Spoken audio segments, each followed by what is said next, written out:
नमस्कार मित्रों, बहुत स्वागत है आपका। आप देख रहे हैं हमारी खास पेशकश और मैं हूं आपके साथ आपका astro friend Keshav.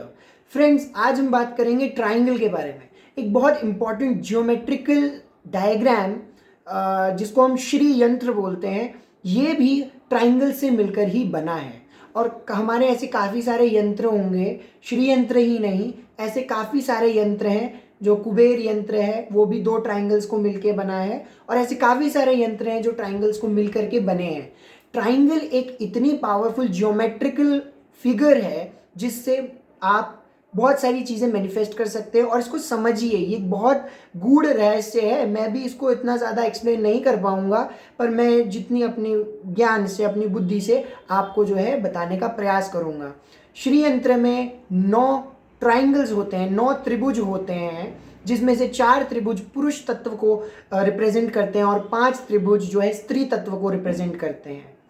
Upward facing, upward pointing pyramids, जो अपवर्ड पॉइंटिंग पिरामिड्स हैं वो पुरुष तत्व को रिप्रेजेंट करते हैं, मेल एलिमेंट को रिप्रेजेंट करते हैं। और जो डाउनवर्ड फेसिंग पिरामिड्स हैं, जो डाउनवर्ड पॉइंटिंग पिरामिड्स हैं, वो स्त्री तत्व को रिप्रेजेंट करते हैं, वो योनि को रिप्रेजेंट करते हैं। और जो अपवर्ड फेसिंग ट्राइंगल्स होते हैं वो लिंग को रिप्रेजेंट करते हैं। जब ये दोनों मिलते हैं तो श्री यंत्र का निर्माण होता है, विभिन्न यंत्रों का निर्माण होता है। जब आप 4 ट्राइंगल्स को आपस में मिलाते हैं एक पर्टिकुलर एंगल में, तो वो एक पिरामिड का निर्माण करता है। और पिरामिड के बारे में आप सब जानते हैं, पिरामिड के नीचे रखी हुई चीज़ें प्रिजर्व होती हैं, और जो पिरामिड होता है वो प्रिजर्वेशन का काम करता है। आपने देखा होगा ना, इजिप्ट में जो पिरामिड्स हैं उनको प्रिजर्विंग के लिए यूज़ किया गया है। क्या प्रिजर्व करने के लिए? उनकी जो राजा महाराजाओं की डेड बॉडी होती थी, उनको प्रिजर्व करने के लिए, उसको वो रखें, उसको वो स्टोर करके रखें, प्रिजर्व करके रखें, इसलिए वो यूज़ करते थे। आपने बहुत सारे राजाओं की कब्रों के बारे में सुना होगा। टोम्स बनाते थे, Tomé of Akbar, Tomé of Humayun, ये सब होता है। मुस्लिम कल्चर में देखेंगे तो ज़्यादा दिखेगा, क्योंकि हमारे यहाँ पे तो टोम्स और ये सब प्रिजर्वेशन का कोई मतलब नहीं होता, क्योंकि हम डिटैचमेंट में यकीन रखते हैं, हम अटैचमेंट में यकीन नहीं रखते।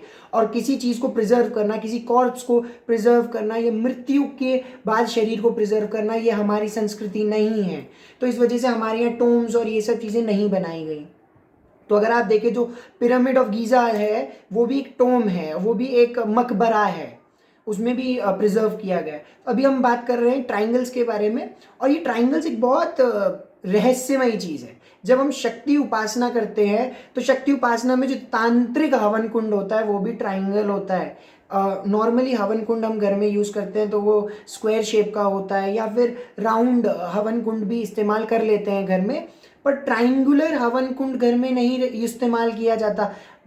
अगर आप तांत्रिक हैं, अगर आप तंत्र की पूजा जानते हैं, अगर आप बहुत सारे तंत्र में अभिषेक होते हैं, शाक्त अभिषेक, साम्राज्य अभिषेक, कुलवधूत अभिषेक, आगे ऐसे ऐसे अभिषेक होते हैं। अगर उनमें आप जैसे जैसे आगे बढ़ते हैं तो उसमें आपकी दीक्षा होती है, उस अनुसार आपके यज्ञ कुंड होता है, उस अनुसार आपकी साधना होती है। तो ये जो ट्राइंगल होता है ये इतना पावरफुल है, इसको हम लोग मुद्रा में भी इस्तेमाल करते हैं। और आप देख सकते हैं, इसको भी हम मुद्रा में इस्तेमाल करते हैं। और ये जो ट्राइंगल्स होते हैं यही हमारे कितनी सारी मुद्राज में हम इस्तेमाल करते हैं। देखिए, इसमें ट्राइंगल बन रहा है। तो ये मुद्रा के बारे में मैं आपको इतना ज़्यादा नहीं बताऊंगा, क्योंकि ये भी एक तंत्र की मुद्रा है और बहुत पावरफुल मुद्रा है।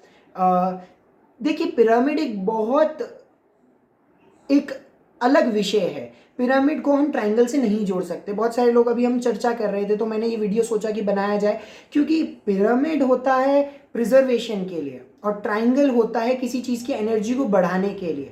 तंत्र में हम एनर्जीज बढ़ाते हैं, तो इस वजह से हम ट्राइंगुलर हवन कुंड, यज्ञ कुंड इस्तेमाल करते हैं। अभी आजकल बड़ा फेमस एक कोई अघोरी होंगे, यूट्यूब में बड़े फेमस हो रखे हैं, उनका मेरे को इतना कुछ आइडिया नहीं है, पर हमारे जिनसे मैं आज चर्चा कर रहा था ट्राइंगल पे, तो उन्होंने मुझे दिखाया। फिर उन्होंने किन्नर अखाड़ा, जो 13वां अखाड़ा है हिंदू धर्म में, जो 13वां अखाड़ा बनाया गया है किन्नर अखाड़ा, तो उसके भी कुछ महंत, कुछ साध्वीज, तो वो लोग भी त्रिकोण यज्ञ कुंड में यज्ञ कर रहे थे। तो उनके मन में जागृति हुई कि आप बताइए। तो मैंने सोचा ये विषय जो है आप सब तक पहुंचना चाहिए, क्योंकि बहुत इंपॉर्टेंट विषय है। आशा करता हूँ आपके ये जानकारी अच्छी लगी हो। इसको ज़्यादा मैंने एलैबोरेट नहीं किया है, क्योंकि तंत्र एक बहुत ही रहस्यमय विषय है। जो लोग तंत्र के बारे में यूट्यूब में फैला रहे हैं वो सब तांत्रिक या फिर जानकार नहीं है, क्योंकि तंत्र की जितनी भी जानकारियां हैं वो सब गुप्त रखी जाती हैं, गुरु शिष्य परंपरा में गुरु द्वारा शिष्य को दी जाती हैं, वो ऐसे सार्वजनिक नहीं करी जाती है।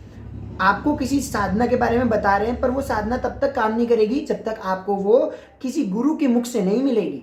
तो आजकल बहुत सारी साधनाएं, मैं उसके बारे में नाम नहीं लूंगा, उस टॉपिक पे जाना भी नहीं चाहूँगा। अगर आप मेरे द्वारा अपनी पत्रिका का विश्लेषण कराना चाहते हैं, मेरा नंबर आपको डिस्क्रिप्शन बॉक्स में मिल जाएगा, आप संपर्क कीजिए और मुझे ज़रूर आप संपर्क कीजिए। आशा करता हूँ आपका दिन मंगलमय हो। मुझे दीजिए इजाज़त। नमस्कार।